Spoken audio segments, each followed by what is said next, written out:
No one likes to feel or know that they have been fooled and had the wool pulled over their eyes. That is a universal language. And so I get that it might be a tough pill to swallow if you feel that way. If you're a viewer, if you're someone right now who's been watching, who's been listening, and you bought this, I get it. But in real time right now, you can do something about it. And you can decide to not allow this to happen again. Okay, so guys, this is Steven Crowder getting ready to go after Candace Owens and Tucker Carlson simply because they spoke up about the possible, chance at war that we were looking at, the whole bit, right? Don't think for a second that it's over, but we'll come back to that in a little bit. Again, Steven Crowder is going to, blow up, lose his mind, lash out at Candace Owens and Tucker Carlson simply for them speaking up their mind and not, just being shills for the GOP, glazing the president, because Candace Owens and Tucker Carlson didn't glaze the president when Trump was, and still doing everything for Israel. Steven Crowder feels like it's necessary to now, call himself dogging these people because Steven Crowder swears he knows everything that's going on. So without further ado, let's go ahead and get into it. We have no reason to think that's the case. I just don't think that we are serving our audiences well by constantly telling them, breaking, this is World War III. Right. So the air superiority is so lopsided right now in Israel's favor that if no one else gets involved, okay, pack it in. It's pretty much done. Yeah. Is it disingenuous of Donald Trump, or is it disingenuous of someone to say, I was on the MAGA train, but he's turned on us because now he says Iran's a threat? Well, hold on a second. That sounds to me like it's your fault that you didn't know where he stood, and it's your fault for misinforming your audience if you ever even so much as implied that Donald Trump held any position other than Iran can't get a nuke. I think that's your fault. That's important because that's the point where Donald Trump goes, they probably should negotiate, when it seems pretty clear that they've gone from 200 missiles launched to 35 in the span of a day. Someone is more likely to negotiate if they're in a weakened state. Short of war. Okay, so here's the thing, right? Actually, let me get to the point of Steven Crowder talking about Candace Owens. Man, you voted for. Candace Owens legitimately told service members that they should seek a dishonorable discharge, which, by the way, wouldn't be a dishonorable discharge. If you look at the way she described it, it would be desertion over a war that wasn't happening. Before he goes there, real quick, I will play devil's advocate. Steven Crowder has had to deal with a lot of crap from Candace Owens. When he was going through his divorce, I don't know if he's still going through it, Candace Owens was relentless. She was a mess. And that's why I look at Candace funny, because I was like, there was no reason. And she only did that. Candace Owens only did that to Steven Crowder because of the situation that Steven Crowder had with Ben Shapiro. And Candace Owens went to bat for Ben Shapiro, attacking Steven Crowder as a husband in a situation that Candace Owens had nothing to do with, because Candace Owens was not married to these people. And did all that for Ben Shapiro, only for Ben Shapiro to go ahead and toss her out, out of the company too, when the going got tough, right? Like, you know what I mean? So I can understand his complete disdain for Candace Owens. I certainly can understand Steven Crowder's disdain for Candace Owens. But, like if we're going to talk about just simply the subject, let us not argue semantics here. But all right, we're going to go back into it. LG19 writes, serious question, will there be jobs or community military members can join when I get a dishonorable discharge for not contributing to delete people or my body for the interests of a certain foreign nation benefit? I love this question. I do believe that if war in Iran is on the agenda, and that appears so, get dishonorably discharged. Who cares? Who cares? Why should you go die in a foreign land? You now have the benefit of 2020. You can see, think about those men and those women who died because they were pitched that they were serving their country because there were weapons of mass destruction, right?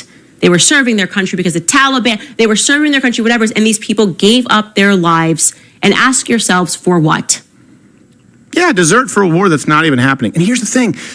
Yeah, I get it. X isn't real life. But it turns into real life if people believe it. And some soldiers, I guarantee you, believed it. Some soldiers still fell for it. Some are still falling for it. Like Private who is still AWOL and doesn't know the war is over, anti-Semitic Jim. This guy got the short end. He doesn't. Hates shoes. I don't know if that person's real, but let me just make this point to Steven Crowder, right? Because, number one, Candace Owens just said, if war is on the agenda. If, okay? That's number one. Number two, I'm not going to ever take responsibility over somebody else's life, though I do understand the messaging completely, okay? Because, I mean, really, what we did in Iraq, short of the fact of how many civilians we slaughtered, our behavior there, like, the servicemen, it was bad. It was so bad. And it's bad because there were people who ended themselves because of it, because they couldn't believe what they did. Like, I talked to people who were there at the time who were like, I'm not the same person that I used to be, that kind of thing. So we definitely destroyed people over there, and then we destroyed our own. They died literally for nothing. I'm so sincere, because we cannot possibly be even a minute safer. You know what I'm saying? Because of, we went to what? The war on terror. We're still so-called fighting it, right? So there's that. But I do understand her point, of course, for saying that. But by the way, if you are listening to real political analysts, like, you will know that this whole notion of, Israel was, their air defense was superb, because no, it was not.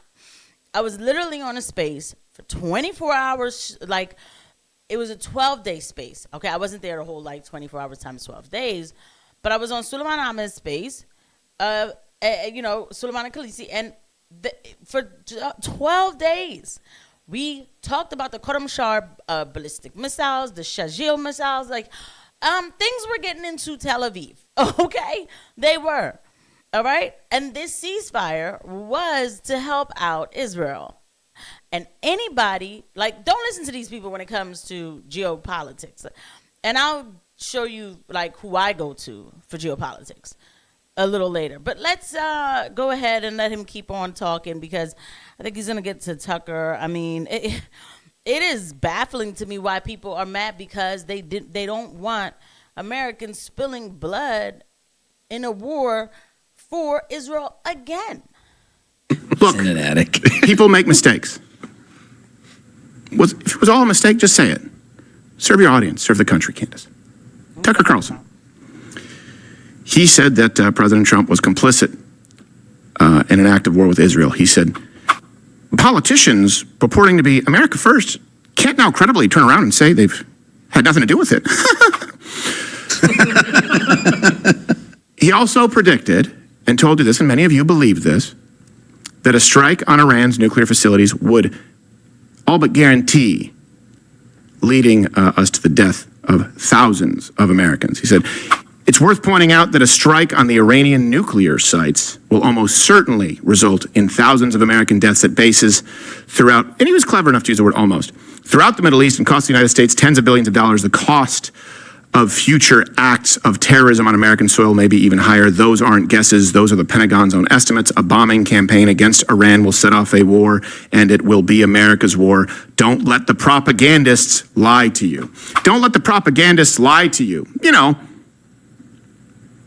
Like us. Like the president who said, we're not. Right, so anyway, Steven Crowder, I'm sorry. I can't, because this stuff is it is extremely important for people to know the truth, right? So now, first of all, peep this. This is from March 17th. This was in the beginning of the so-called diplomatic discussions with Iran for negotiations about their so-called nuclear bomb that, their nuclear warhead that they didn't even have. This is literally weapons of mass destruction times two. Again, okay? Now, when you look at it, while they were having these negotiations, and I said this was going to happen. My birthday was June 16th. And I kept saying in spaces, I was like, I think that by the time we get to my birthday, that I'm pretty much going to, there's going to be something happening by my birthday. And there was. While they were having these so-called negotiations, America was still aiding Israel to get ready to attack Iran. And so then Israel starts attacking Iran, sending bombs, and they killed scientists and all kinds of things. infiltrated into Iran. Now, this doesn't mean that it stopped there, but we had a 12-day situation. And yes, because Iran still, to be honest, the restraint that we get is insane. I don't want Americans dying for situations that, being killed for situations that are not for them. The Greater Israeli Project is not for America. You know what the crazy part to all of this is? I'll tell you what's crazy. Not the fact that he spent so much money to hit Iraq. And now everyone is saying that the damage wasn't like you were saying it was, Trump. It has not been destroyed and obliterated and all these things. The crazy part about this is that Iran evacuated all the important stuff days ahead of time. They evacuated whatever they needed to evacuate because they knew this attack was coming. So obviously the bombing didn't really destroy anything of importance, but the uranium is now gone. The uranium is missing. According to the Financial Times, where is Iran's uranium? Search continues for 400 kg stockpile. This is Alex Christoforou, and from the Duran. These are reputable, geopolitic analysts, okay? These are the channels, like this is, these are the people who I listen to, who, I go to for my information. It's like almost, and then we have, and then look, even before, Suleiman Ahmed, I was on his space, him and Khaleesi, their space, that's where we covered the war that was going on for 12 days in full detail. None of this stuff about, Israel's winning. Listen, Israel got some hits in. They did. And I said, look, you want to really know? Hold on. Against Iran will set off a war, and it will be America's war. Don't let the propagandists lie to you. If you really want to know, I'm being fully honest. I said that this so-called ceasefire, I don't know. I'm a little concerned that it will give, Israel the appropriate moment to fortify and really go in, because they did get some hits in Iran. They did. And the fact is also they infiltrated Iran pretty good. Like, I can't even front. They did. Right? So I'm like, this show of diplomacy with people who've been lying to you. I mean, there's so much more. I just need to simply just go live on this. These people who made it a joke, like, oh, see, look, we won. There's a ceasefire. There's not. Matter of fact, hold on. And another person who I listen to, and I'm just keeping it real, because I have to be very careful how I cherry pick, get my information, because people are out here being paid to tell you whatever. I'm not paid. I'm not. They're being paid to make it seem like Trump is doing the best, Trump is the greatest, and this, that, and the third. Like, that's not, I don't hate the man as a, personally. Of course I don't know him, right? But I'm also not paid to tell you that everything he does is good.